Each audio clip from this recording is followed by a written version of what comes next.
It's time for Declare Your Independence with Ernest Hancock.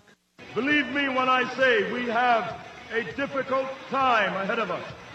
But if we are to be prepared for it, we must first shed our fear of it. I stand here without fear because I remember that I am here not because of the path that lies before me, but because of the path that lies behind me. I remember that for 100 years we have fought these machines. And after a century of war, I remember that which matters most. We are still here! Tonight, let us make them remember we are not afraid!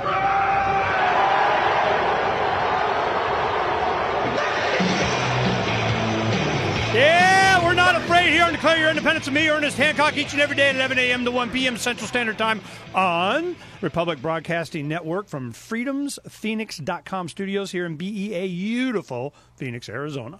Now, I know what you guys want to talk about, all the coverage all over about, you know, the man with an AR-15 in Phoenix, and it went really well. I mean, we're getting the message out and what we wanted to accomplish, and it's still going. I did CNN. I've done all local affiliates. I had MSNBC want me to go on this morning, but no.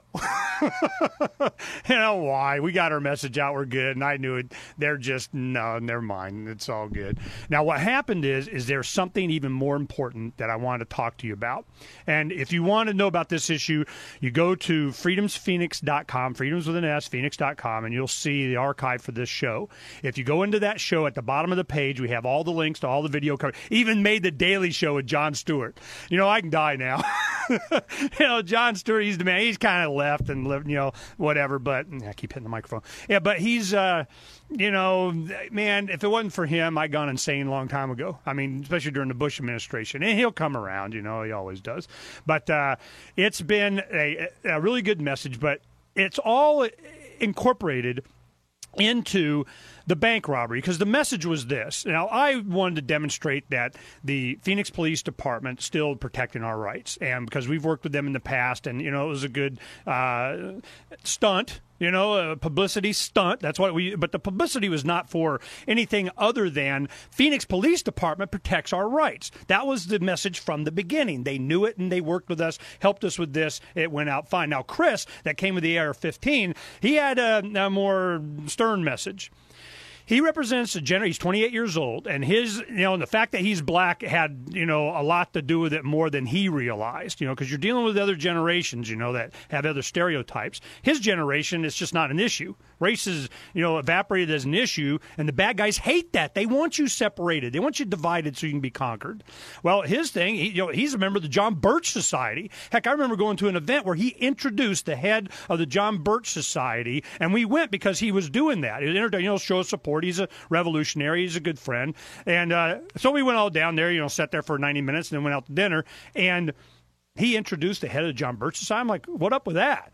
Because he's very conservative. He's a pro-life Christian conservative Constitution guy, and the message was this.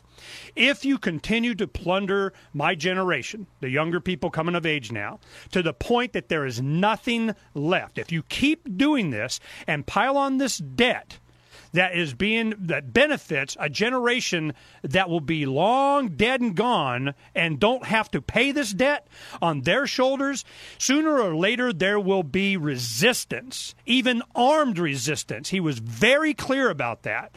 And I'm going, you know, that's the truth. I mean, that's, you know, we know that's eventually what's going to happen. Now, that's why it's so important we had this conversation today with Suzanne Trimbath. Suzanne is a PhD, okay? She worked, her training was in finance and economics, began with editing the briefing documents for the Economic Research Department of the Federal Reserve in San Francisco. She is going to tell us exactly how we were robbed.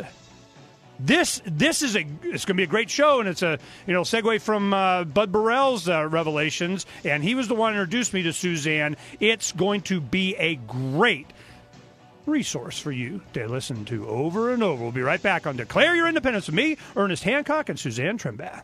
There are those that just want to be left alone, and those that just won't leave them alone. Which one are you? The Ernest Hancock Show.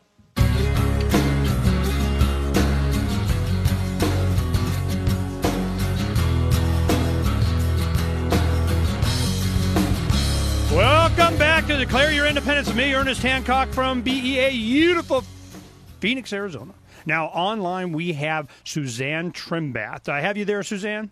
Yes, I'm right here, Ernest. Suzanne, the one thing I want to start off from the very beginning so we have an understanding, and you got your PhD from New York University where you've taught also economics and finance. You've taught at University of Southern California, Marshall School of Business. So you've co-authored books. You got some skills. Now, the thing is that your training in finance and economics, beginning with editing briefing documents for the Economic Research Department of the Federal Reserve in San Francisco, you had to have been, initially at least, in the mindset that, there are dials on panels that you can turn and kind of, fix or do or change or alter the course of economics in America, and that's a good or bad thing. And I'm wondering how, by doing that, what perspective it gave you. Can you do that? Should we do that? How is it being abused? Let's start there.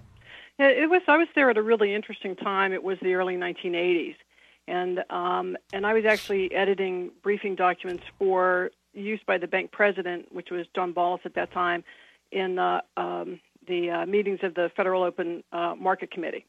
And he was a voting member there. And at that time... Let's define each one of these things. That's why when you say Federal Market Committee... Federal Open Market Committee, FOMC. All right, what does that mean? And that's the policy setting group. Whenever you hear... these information comes out, the Fed is going to raise interest rates or lower interest rates or these things. That's the group that makes those decisions. Okay, which is the head of each one of the regional Federal Reserve banks, and they kind of come together under, whoever the guy is today, Bernanke, and they sit around and they, talk about which senator, congressman, or presidential candidate called them, and they're going to decide what they're going to do, right? Right, and they set this monetary policy. And so the time that I was at the Fed in San Francisco was a turning point in monetary policy, where they went from trying to control the interest rates to trying to control the money supply. And so they would, instead of setting a target for, we want the interest rates to be 3%, they would say, we want the money supply to grow by 2%.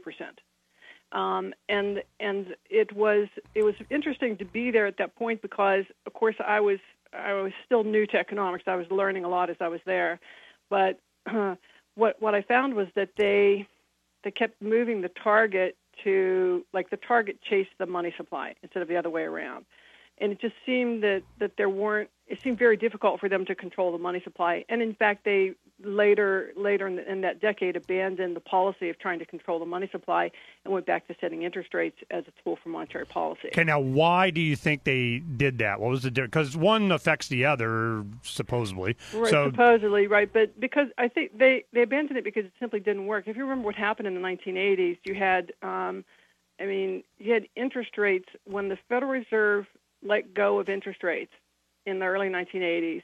You had 30-year Treasury bonds paying 18%. No, I remember I bought my first car then, and 20-something percent on a interest rate back then was. You were on the wrong side. I scraped together every dime I could find to buy one 7-year Treasury bond that paid 14%. And I had neighbors who were borrowing against their life insurance policies to buy Treasury bills because you could borrow against your life insurance policy for 3%. You get 18% on government bonds. So, now, why did they all of a sudden they're deciding, okay, we're going to do this money supply thing as opposed to setting target interest rates? Right. And I thought they were kind of connected, but they decided that they needed, was it a bigger dial, a smaller dial? They're going to have this dial about money supply. Right.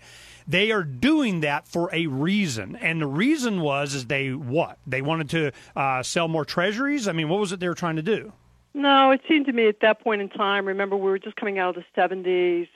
We had stagflation, stagnant economy with high inflation rates. They just, generally seemed that monetary policy was not working. The way they were trying to established monetary policy simply it just wasn't working. Okay, so it wasn't working then. Now we've gone back to what wasn't working, right? Now we went back to, yes. In fact, we did go back to what wasn't working. Okay, so they tried this and it didn't work either. Right. So this is my question. As someone that was there during this, trying two ways of dial turning, okay? Right. Can you ever make it work? Can you have a central plan for the economy run by some central bank? I mean, is that possible? You see, at that point in time, of course, I have a lot more economic training now than I did back then. But back then, we were. It just seemed to me. I mean, you were doing the best you could. It wasn't working. It wasn't working. You were doing the best you could. This is the dial they put in front of me. Let's do what we can. Yeah, I think that they did. I think that they, like I said, they saw that one way wasn't working. They tried another way. That was such a dismal failure that they, unofficially reverted back to the other policy of another failure. Setting interest rates. And that, well, the thing is that it has whether or not monetary policy, in my opinion, whether or not monetary policy works in this country and how well it works has a lot to do with how it's presented. This is one thing that Greenspan did very, very well, and that was he knew how to say, he knew what to say, so that the markets and consumers would behave in ways that were productive for monetary policy. Oh, yeah, he had good rhetoric. That libertarian kind of thing was eking in there. He could say the right thing, just like Reagan did, right. But that's not what they did. Right, exactly. It didn't matter what they did. It was what they said, because that's what people reacted to. And I think what we're seeing now is that I don't think that Bernanke has quite that same skill. Well, it doesn't matter. It's because of the Internet. Everybody knows whatever he says be a lie anyway. Well, this is true also. I mean, the rapidity with which information moves at this point, and the accessibility of information and data, actual facts and figures, compared to 20 years ago. I mean, come on. Well, I'll give you a good example. I want to get your comment on this. It was Dr. Paul was talking to Bernanke, and he's going, look, you're not going to monetize the debt, are you? While he's sitting there, they were doing it, and he's saying, no, we would never do that. Boom, he must have hit his BlackBerry and said, do it. So, they can't get away with this stuff anymore. So we're in a situation, and this is where you have a unique perspective. You were inside during all of this, learning how it's being done, doing the best you can to turn the dials the right way, to we all be better off. But what I want to understand is, okay, they tried to do controlling money supply. That didn't work because, it's got its own, political just games. You can't centrally plan an economy. It just can't, and have a free market. That's my opinion. So I don't care what you do. It's not going to work. But so you're very experienced in two different ways. You're going to control interest rates. You're going to control money supply. It didn't work. So now we're going into your next posting was what? Then I went to it was with the Pacific Stock Exchange. I worked in the Securities Depository Trust Company and the Clearing Corporation for the Pacific Stock Exchange. Oh, I want to talk about this. Now, So now I kind of went to the other side, if you will. Well, tell me what that other side is. Now, you go ahead and say this again and define, because I've read a bunch of the stuff on this, and I'm still not getting how it really worked. Now, what they say in law and they put on pieces of paper don't mean nothing, okay? Right. So when you go to the Depository Trust Company, that's what you were at, right? Well, I went to the Pacific Depository Trust Company first, and then to the Depository Trust Company in New York. Okay. So I worked at two depositories. Depository Trust is what? Okay. We have in order to clear and settle trades. In other words, when you tell your broker, buy some shares for me of IBM, the broker executes that on some exchange, and then that transaction, both sides, buyer and seller of that transaction, have to enter that information into a central system.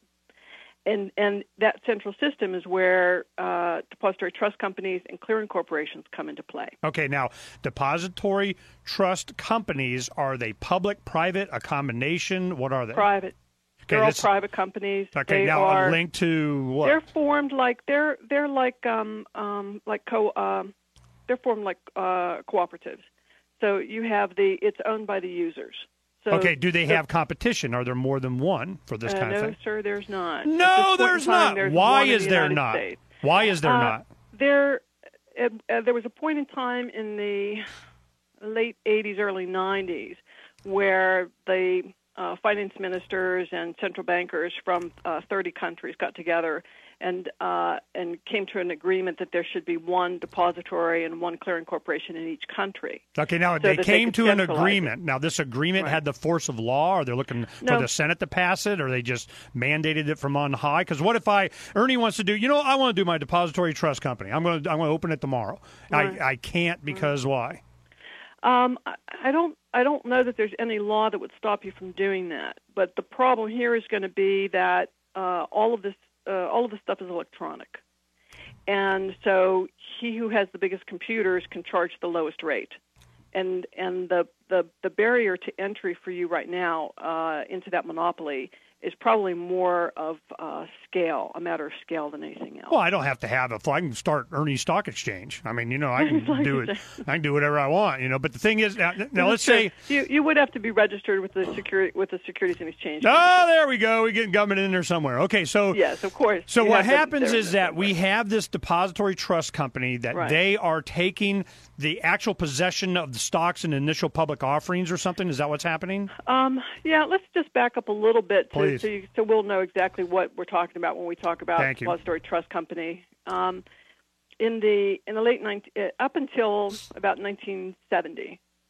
whenever a stock's traded, the money and the shares had to change hands one for one. So okay, now wait a minute. We're going to the break. I know you're getting into the meat of it. Okay, yeah. And we're going to hold off till after the break because people will stay there because they know. Here we go into the meat of how the robbery took place.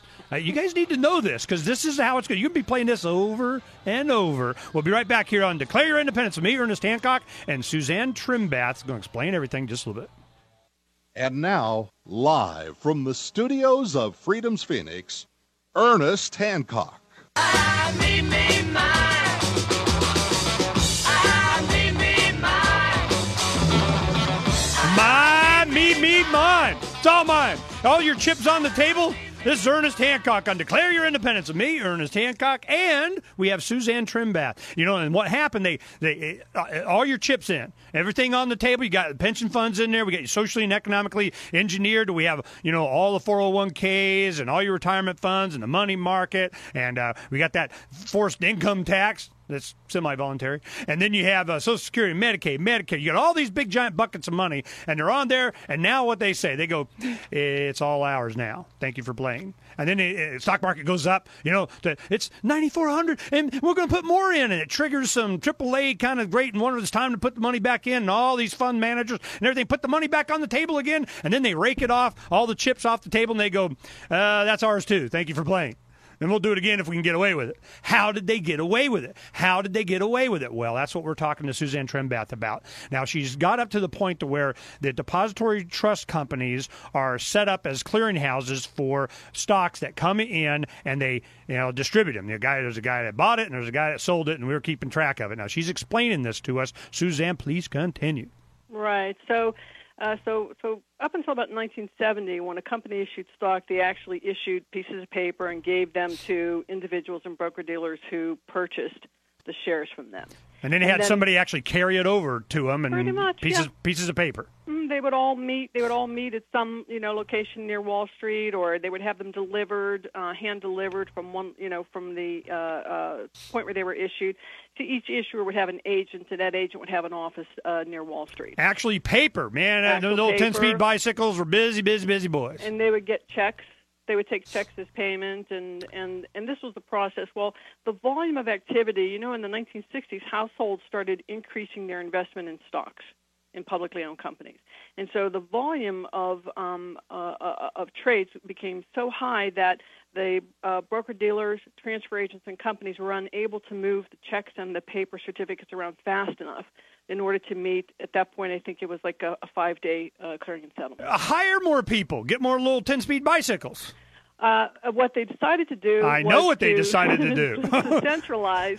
So the New York Stock Exchange opened a department called Central Depository, or Certificate Depository, and all the certificates were then dropped off and left out. Like any broker, just like you could put your money in a bank, a broker could put his stocks into the Central Depository. and then they wouldn't have to deliver certificates. They could have things moved around electronically. Okay, now this was a crucial turning point here. Very, very important, because this is the point where CD & Co. comes into existence.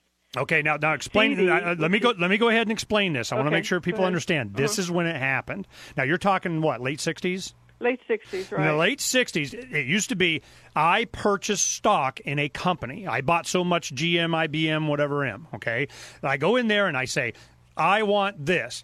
I buy the stock. That reconciliation starts then, and they had a time limit. It had to be done within 3 days or something, or did they 5 days? Within 5 days. So and they filled it up. They got within 5 days. They have someone that will reconcile this. They go, okay, we got so many people buying this, and we're going to take it over to this guy and reconcile their books. Okay, how many of this? Money. Now pick up. Now get the money. It goes here. We take the stock, physical pieces of paper. And they go in and they say, "Here you go." Because the reason that they did that, the ownership on that piece of paper, Ernest, from Merrill Lynch to Ernest Hancock. Yeah, no, which is exactly what they should do. Because what happens is, just like happened in the 29 stock crash back then, and all was going on then, was counterfeiting of the paper. So now they're saying, we got to keep track on no counterfeiting, and they still have paper. So then they decide, no, it's just so busy, we just can't. Oh, heavens, Murgatroyd, we got to have electronic and do this by computer, so it's a lot easier to counterfeit.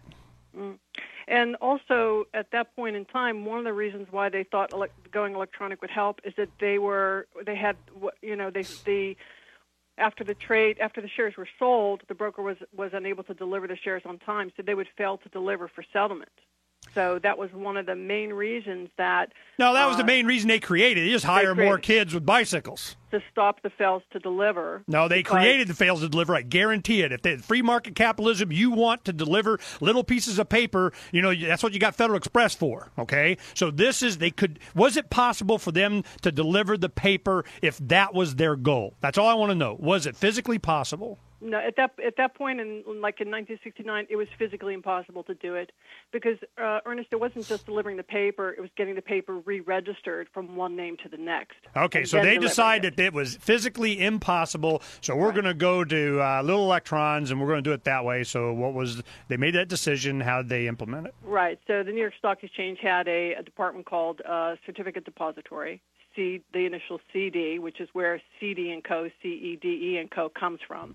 CD & Co. is the nominee name. So when the shares were dropped off at the New York Stock Exchange, they were re-registered for CD & Co., meaning the New York Stock Exchange doesn't own them, but the New York Stock Exchange is holding them for someone else. So they're holding it in name only, nominee. They're holding it in name only, but they're assigning the ownership rights to the broker-dealer members who were putting them on deposit. Okay, so it's like you're doing business with somebody that has the same bank as you. You're going to Bank of America, Chase, whatever, and you have, $100 cash in there, and they're going, this is your $100. Oh, no, not yours anymore. It's this guy's over here. It's in his account on the electronic sheet, right? Right. They just keep thousands of dollars in the vault, and whoever comes in gets the first one off the stack of $100 bills when you come in to get your cash. And it is very much like doing business at the same bank because, if you take a check to the bank that it's drawn on, you can get money right away. Okay, well, let's go ahead and we'll talk about it more when we come back. They're going to push the button on us, Suzanne. It's going fast, isn't it? We'll be right back here on Declare Your Independence with Suzanne Trimbath and Ernest Hancock in just a little bit. It's time for Declare Your Independence with Ernest Hancock.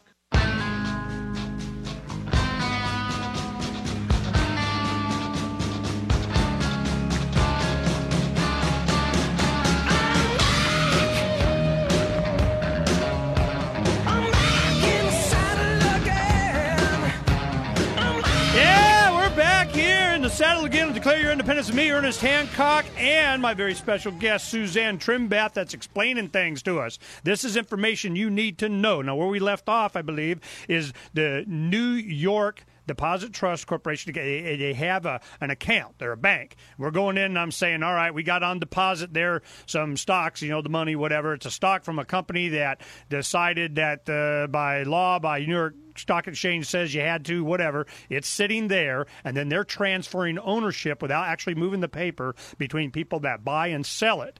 Now, the ability for them to be the depository for this, how did that come about, that everybody had to be in agreement that was going to happen? No, and so to move forward from 1969 up to 1975, you now have separate corporations separated from the New York Stock Exchange. You have the Depository Trust Company, which is holding all the certificates, and you have the National Securities Clearing Corporation, which is performing the trade reconciliation, post-trade reconciliation. And wait. Okay, let's define the difference between those two. We Right. have somebody that's actually taken the piece of paper and putting it somewhere. Right. Okay, That's the and then there's Depository a Trust Company. Okay, now then there's somebody else that actually takes and decides ownership of that paper. Yes, they reconcile the trades. So Why is it? If somebody's holding my, What? money, I'm thinking, I want them to keep track of who owns it. Yeah, what was happening was trades were settling, one by one. So if Merrill did a trade with Lehman, that trade settled. In IBM, that trade settled. And then if Merrill did a trade with another broker, that trade in IBM, that trade settled separately. And what they tried to do then was to sort of speed up the process, so that if Merrill bought 100 shares of IBM and sold 100 shares of IBM, they were net zero change in position for the day. And so that's why they created this clearing corporation. And what the clearing corporation basically does is just when a buy and a sell trades meet, when they agree on the exchange to buy and to sell, both parties enter that data into the system, and the clearing corporation verifies that they've met all the terms agree. That Merrill didn't say it was 101 shares, and Shearson said it was 102 shares. Got they it. Sure Okay. That they all balanced. That's all corrected. Okay, so let's go ahead and I apologize. We've got 2 hours. We're going to make sure we get through it, so don't worry about it. Let me ask this question. I want to make sure I make this clear, because this is for me just as much as the audience. Gotcha, Now, what I want to understand is that now they're looking at a balance sheet at the end of the day that says that, because you have millions of trades going back and forth, okay, tens of millions. So it's going boom, boom, boom, boom, boom, boom, and at the end of the day, they're going, okay, this Excel spreadsheet, for lack of a better analogy, you go, here's this Excel spreadsheet. At the end of this spreadsheet, Merrill Lynch on this specific stock bought and sold X amount of these stocks, and whatever the dollar amount is somebody else's problem. I just need to know how many I got to sign over to them. Well, no, they do care about the clearing corporation now is also involved in the money settlement. So they're reconciling the money as well. The only difference between the money side and the stock side is that these Depository Trust Company and the clearing corporation don't hold money; they only hold shares, right? But they do come up at that balance sheet at the end of the day says, we owe you 100 shares of IBM and 20 shares of Microsoft, and you owe us $3,000, for example. All right. The difference is that the clearing corporation can send a message to the depository that says, move these positions electronically on your books of the stocks. But then the other message they send is, go to the bank and collect this money from that broker as well. Okay, now, so that's why you have the two-level system. These guys reconcile it. These people over here are actually putting who owns what and where money to collect. Mm-hmm. And the money side, of course, has to go through the banking system, and that's where the Depository Trust Company is a member of the Federal Reserve System. Okay. Now see, now we have the Depository Trust Company. Now we're getting into a third thing or fourth thing here. We have the people that actually have the piece of paper. We have the other group that is determining the reconciliation of who owns that paper and for how much. Then it tells them, okay, now transfer it over here through the banking system, and the Federal Reserve gets involved where? For the money movements. Okay, why federal? Where'd they come in this thing? Well, because the Depository Trust Company, neither the Depository Trust Company nor the National Securities Clearing Corporation are depository institutions, are banks.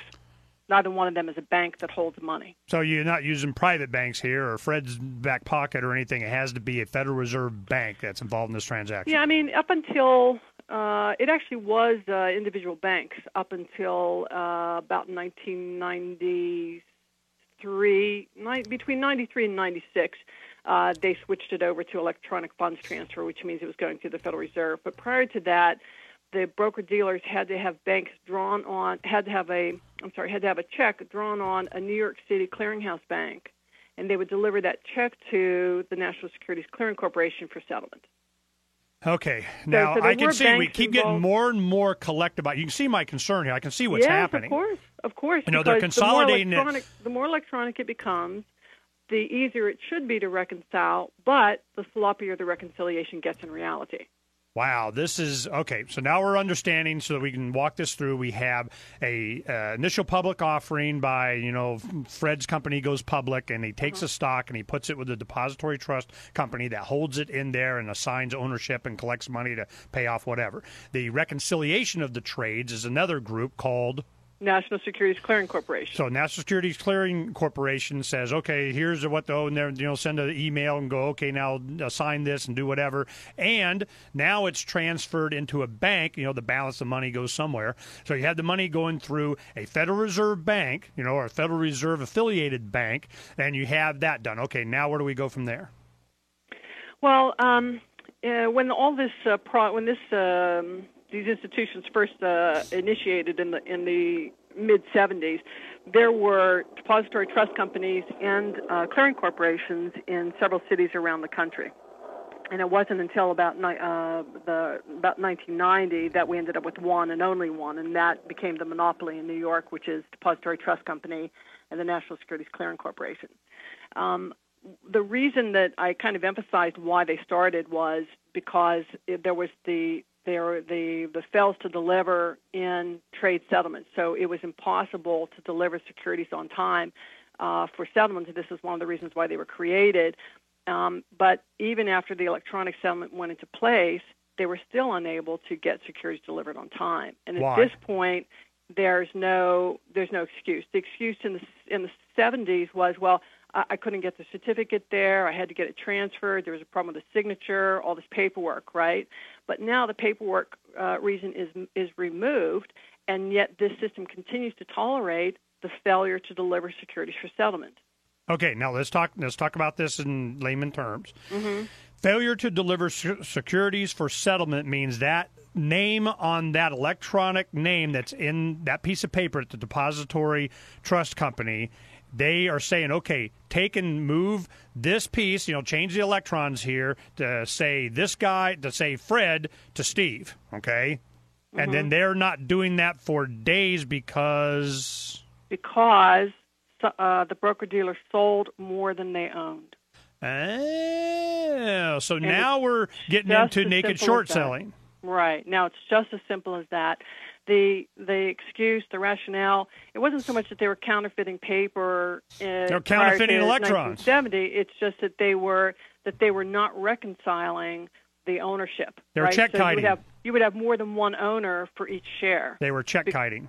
Right. It's very much like that. That's a very good parallel with check kiting. Okay, so they're writing checks and hoping it takes a while longer, and there might be some stocks available and later, and it'll balance out, and we can get away with this because there's no penalty. There's no penalty, and that's exactly the problem, is that there's no real penalty for any of this. Let me just tell you that in 2004, the Securities and Exchange Commission tried to put some rules in place because there was this big uproar about naked short selling.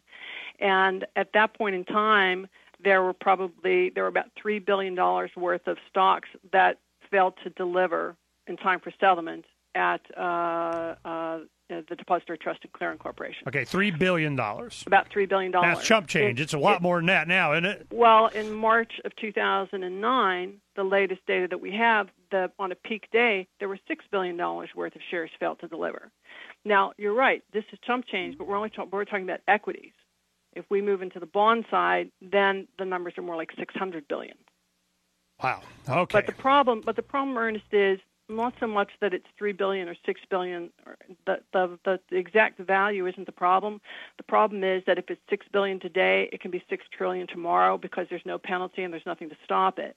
The other thing is that it's $6 billion every day. So that $6 billion could have been undelivered for months, in some cases for a year, and yet no penalty, no imposition of any sanctions on anyone. It's just that there were more shares sold than existed, and yet no one is doing the reconciliation. Now, if you're despite the fact that the whole point of creating these central organizations was to improve reconciliation. Well, what? All of a sudden, you're realizing government lies. I mean, this is like a no. They're not government. They're privately owned. Yeah, they're owned by the users. And those people are who? The banks and the brokers. And at this point, they're all banks. There aren't any brokers left. They're all banks. And who owns Washington, D.C. now? Oh, yeah. Well, it's all the same people, man. It's not that hard to understand. It's no, like, why do you rob banks? Because that's where the money is. So why do banks rob, from us? Because that's where the money is. So well, the first time a law firm approached me and said that they wanted to consider pursuing some litigation for these problems with naked short selling and fails to deliver, I told them, I said, you have to remember one thing before you step into that arena. The guys on the other side, they have all the money. They don't just have a lot of money, like deep pockets. They have all the money because they have your money and your 401k and your mother's Social Security. They have all the money. Unlimited resources. Right. Unlimited in every aspect. They got their little, fly-sized nanobots flying around unlimited money. I mean, if they can, they are, okay? So I'm going, all right, so now we have they electronified everything. They got it all to where it's supposedly, the ability to instantaneously settle all these things. They're not. Then you go, okay, well, why not? And that's because they don't have to, because there's no law saying they can't. Now, I have a close friend that trades in large sums of money. And I mean, large sums of money. So he goes in, he knows, short selling, naked short selling, you pay a premium. If they don't actually have it, it's kind of this quasi gray area to where you'll go in and you'll pay an extra fee on top of what the actual stock would be, to sell it short. Because if you know something's going to happen, if you're like, man, this just isn't going to, this is going to go down. I want to buy this stock. How much stock is that? There isn't? Well, heck, I'll just buy, I'll naked short it. I'll pay extra to be able to short a stock. And his argument is that keeps the stock market more honest. It doesn't let them manipulate it as much when you got people out there knowing it's going to go down. Then the government comes out and it's going. There it goes. All these guys are going to make a bunch of money. And they go, you're stopping naked short sale. We froze. You can't do that anymore except for our buddies over here at Merrill or Goldman. They can do it. Well, actually, the thing that's so interesting about that is that despite all of the clamor against fails to deliver and naked short selling, there was no hard and fast rule that it could not be done until last September when the banks, someone started shorting bank stocks, and all of a sudden those banks, like they put in an emergency order and said no one's allowed to short sell these bank stocks. But the interesting thing is that the banks were the ones that were doing the shorting. Yeah, and some of the banks continued to short through little sweetheart deals. Only some people got away with it, where others couldn't, so they could benefit on their own stock declining. Well, here's something even more interesting, and here's a direction I want to move you in a little bit if I can, and that is that at the point where the Securities and Exchange Commission put in the emergency order that you could not short the shares of more than 1,000 financial companies, some of those stocks had not had fails to deliver in their shares prior to the rule going in, but they did after the rule went in. In other words, if you can't short, you can fail. And the end result in terms of from the seller's point of view, there's no difference in the end result, which is that you sell shares and get money, except that if you fail to deliver, you don't incur those extra premium costs of short selling. You don't incur the extra cost of borrowing shares, but yet you're able to sell the shares anyway. You just don't deliver them for settlement, and there's no penalty. Now I semi-understood what you just said, but we need to clarify that. Yeah, this is a very important point because it's the only difference between a naked short sell and a fail to deliver is whether or not you mark the trade short. Okay, now what you're saying, in essence, correct me if I'm wrong, if I do a naked short sale and I don't actually take delivery of it and I sell my position, somebody else gets it or whatever, I don't have a lot of the charges that go along with me actually taking possession. No, you're selling, okay? And if you're selling the shares, then a short sell is when you sell shares that you don't own. Right. A legitimate short sell, you borrow shares and deliver those for settlement. Okay. I Okay, understand. that's a short sell. Got it. A naked short sell is that you mark your trade short, you sell the shares, and you don't show up at settlement. Okay, so you don't do the borrow. Okay, I don't. So, I mean, nobody else is taking my position. I'm showing up without. Well, here's the thing: if somebody buys, every short sell has a buyer. Right. Okay. Every when sell I has said- a buyer, it doesn't settle. When I said buy, I meant I bought my short position, is what I meant. You know. You mean you borrowed shares? Yeah, I know it's all you stock guys got terminology. I just, in my head, I get it, but you got to use the right words or you guys all freak out. Okay. Well, So, yeah, kind of, because here's the thing: is that no, I mean you're right. We got it. That's why I want you here, is to help us understand the terminology here, because they'll fling this by at congressional hearings and on television, and CNBC, a bunch of liars, and they keep going, on, and we're like, what the heck are they talking about? Okay, Right. so now I want to understand this one point before we go into this break. What I need to know is when you say that I don't incur these costs, I want to understand what cost and how do I not incur them by doing this a certain way. Go ahead and explain that for me. Okay, so in a short sell, you have to borrow the shares Okay. before settlement comes. So when you borrow the shares, you have to pay somebody a fee to find them and to locate the shares for you, and then you have to pay a percentage over the period of time that the shares are on loan. Yeah. So it's kind of like borrowing money, right? There's a broker, the bank charges you a fee for the loan, and then they charge you interest on it. Kind of like that, except you're borrowing stock. Got it. Okay. In a fail to deliver, you avoid the fee and the percentage because you simply sell the shares and then just don't show up at settlement. And the system allows that and just marks it, makes a note and says, okay, you failed to deliver. You owe us some shares whenever you get around to it. Wow. Well, Yeah, we're going to clear this up even more when we come back on Declare Your Independence with Suzanne Trimbath. We'll be right back. Freedom's the answer. What's the question? You're listening to Ernest Hancock.